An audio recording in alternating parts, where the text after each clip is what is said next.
National apex committee نے بلوچستان میں دہشت گرد تنظیموں کے خلاف جامع فوجی آپریشن کی منظوری دے دی۔ ایپیکس کمیٹی اعلامیے کے مطابق فورم نے چیلنجز سے مؤثر طور پر نپٹنے کے لیے متحد سیاسی آواز اور قومی بیانیے کی ضرورت پر زور دیا، جبکہ نیکتا کی بحالی پر اتفاق کرتے ہوئے قومی اور صوبائی انٹیلیجنس فیوژن اور تھریٹ اسسمنٹ سینٹر قائم کیا جائے گا۔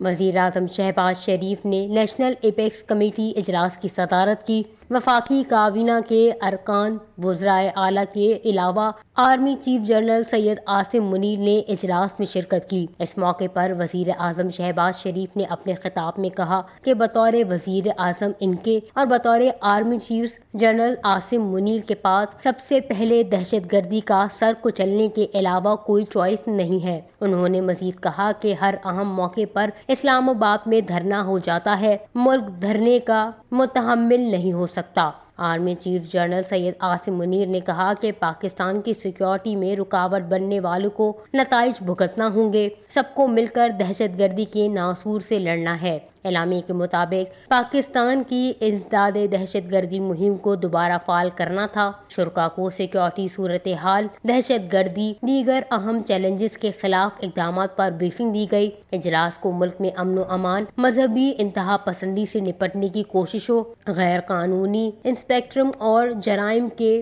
گٹھ جوڑ کے خلاف اقدامات اور دہشت گردی کے نیٹ ورک، تخریب کاری اور غلط معلومات کی مہمات سمیت دیگر امور پر بھی بریفنگ دی گئی۔ اعلامیے کے مطابق چیلنجز سے مؤثر طریقے سے نپٹنے کے لیے متحد ہونے پر زور دیتے ہوئے کہا گیا کہ قومی اتفاق رائے ویژن کے تحت قومی انسداد دہشت گردی مہم دوبارہ فعال کرنے کے لیے اہم ہے۔ وش نیوز، اسلام آباد۔